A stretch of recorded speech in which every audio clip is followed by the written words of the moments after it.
Hello, and welcome back to Crypto Prince LA, from fashion to finance. I'm your host and the guy who went from fashion to blockchain. I'm still actually blown away with this journey that was completely unexpected. And who knew that my fashion sense would one day extend to digital assets? Today, we are diving deep into the wild world of blockchain technology. But before we do, let's have a quick recap of some of the terms that we touched on last time, which, as I thought about it, they could actually feel like a tech nerd's shopping list. And I just wanted to go back in and touch them and just unravel them just a little bit more. First up is decentralization. This sounds like a fancy word. Some might even think it's some haute couture word, but actually, decentralization is really simple. It is the spreading of power equally. No big bosses, just a bunch of people working together with equal authority, equal accountability, all those things. There's no central authority at all. As we move into this new realm, I kind of think of what's happening almost like what happened with the internet and communication. There was a huge change in the way that we communicated with each other.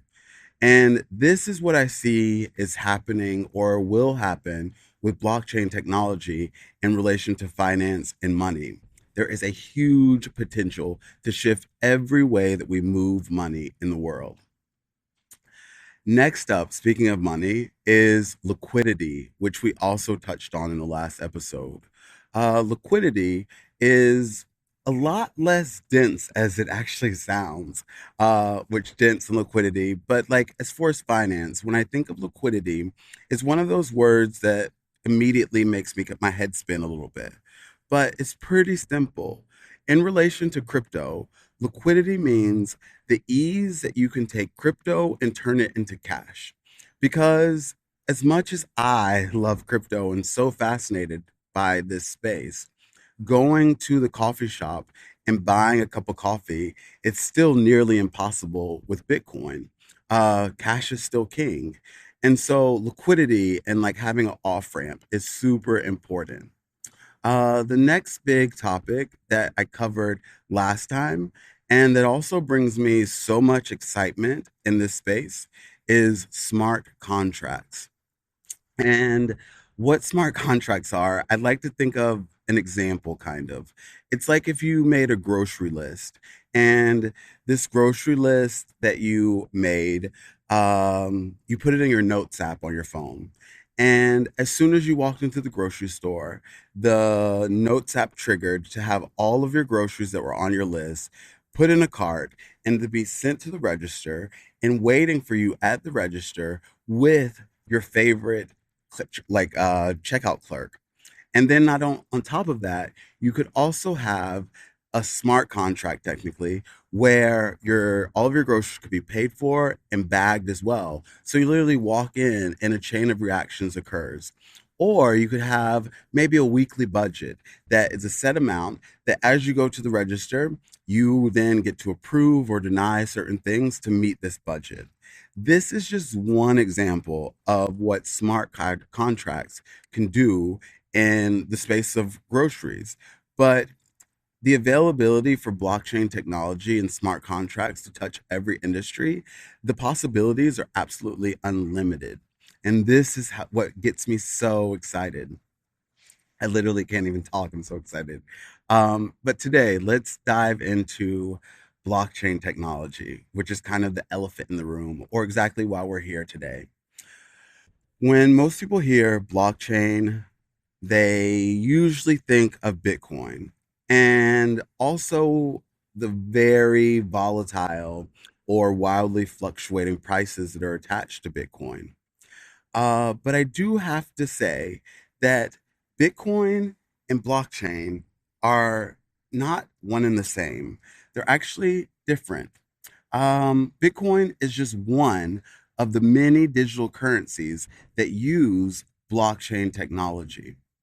Think blockchain as the fashion runway, And Bitcoin is just one of the many models that walk down this runway. Bitcoin, what is blockchain? And that's why I'm here. Let's think of a real world analogy. Say you have a very large Excel spreadsheet, and in the spreadsheet, everyone that wants to have access to it can view the information on the spreadsheet. And any information that is inputted into the spreadsheet has to be approved by every single person that has access to the spreadsheet. And that's basically blockchain in a nutshell. It's secure, it is decentralized, it is a database of information that stores and shares information across a network. And here's how it works.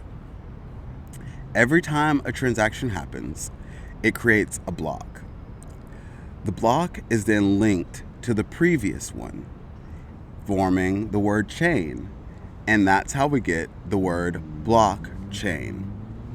Each block is verified by multiple computers called validators or nodes. Once verified, it's added to the chain and cannot be altered. It's like having 1,000 eyewitnesses of every single transaction that happens on this spreadsheet. No more, I just saw your text a week later, excuses. We know you received the text, we saw it, it was verified, you just didn't respond. I'm going to be very guilty of this.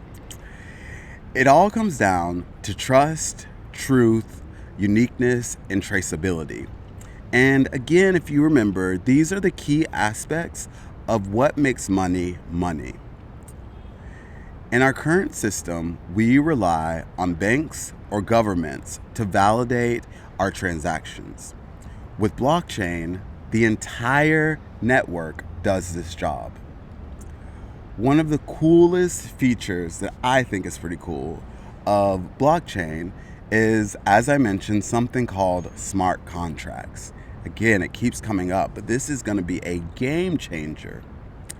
These are like digital vending machines. You put a coin in the machine and you get a snack automatically every single time. No questions, no breakdown. It's guaranteed. No middlemen, nothing else needed. No banks, no permissions, it just happens. This could revolutionize every single thing that we touch, from real estate deals to even how your kids get paid for the chores that they do around the house. But blockchain isn't just about money, it's also about information, and it has the potential application within it to touch and shift and transform almost every single industry. Or at least in my book, every industry can be changed and used and transformed into a new way of existing and confirming truth. Healthcare could use blockchain in a huge way, securely sharing patients' data. Also, supply chains, they could track products from factory to store shelf. And how I would explain this, and I think this is so cool, this is the nerdy side of me coming out. Imagine you're at a store and you pick up a bag of Doritos. As soon as you take it off the shelf, it triggers the supplier, the truck driver, the head Doritos company, every single person on the supply chain that one bag of Doritos has been purchased and it now needs to be replaced.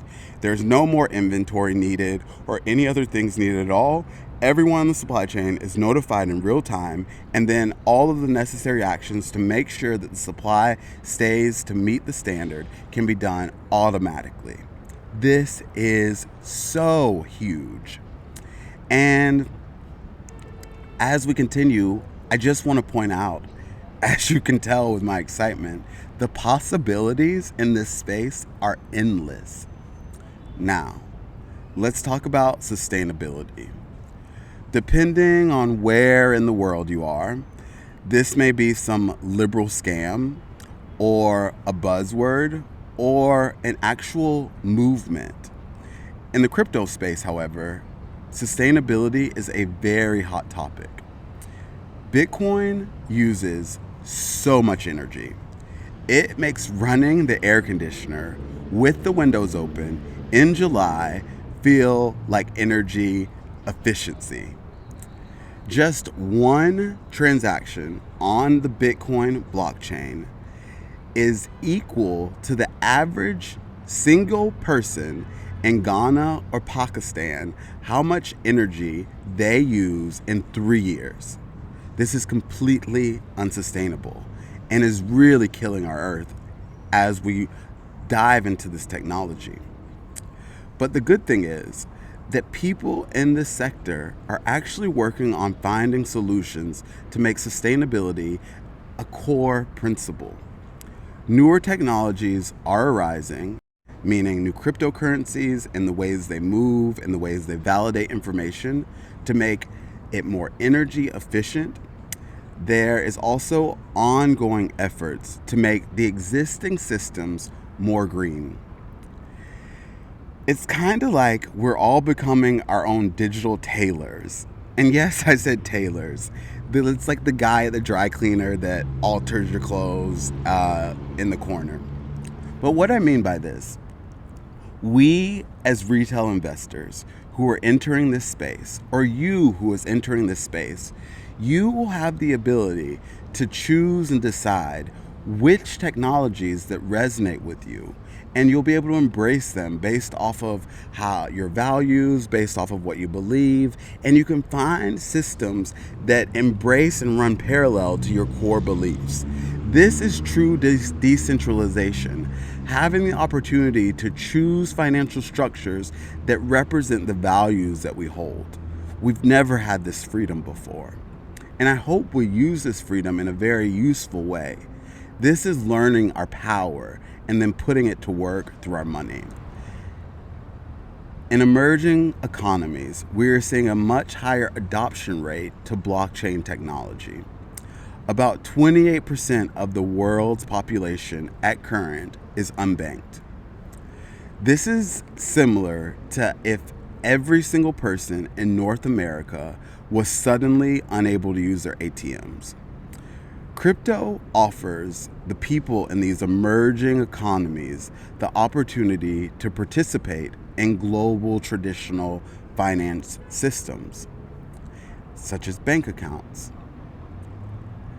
And there's also other really cool, amazing ways that this technology is being put into use at current moment.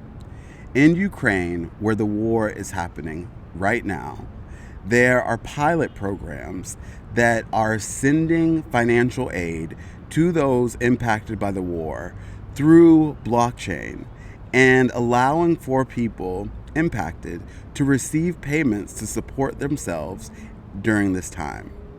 The cool thing about this, not about the war, but about what's happening, is that the people that are receiving this aid are able to receive payments within 3 minutes of it being sent, and then able to use this money to help sustain their lives. This is changing everything, and it's happening right now. Before we wrap up, I also want to touch on central bank digital currencies, or CBDCs. These are often confused with cryptocurrencies, but they're quite different. CBDCs are issued and controlled by the government, while cryptocurrencies like Bitcoin are decentralized. And they're also permissionless, meaning there is no need for approval or any entity or person to say, yes, you can send this, yes, you can receive this. It just happens automatically. Say a designer outfit from a custom couture house versus a DIY fashion creation that you create yourself. One is controlled by the establishment, the other by the people. So, this is all the information we have for today. But I do invite you to come back as we continue to dive deeper into these sectors of this new emerging technology. Remember, in the crypto world, the only constant is change and my impeccable fashion sense. If you found this helpful, come back, tell a friend, talk about it, do research. Just start the conversation. And also, don't forget to like, subscribe, and I'll see you next time. This is Crypto Prince LA signing off.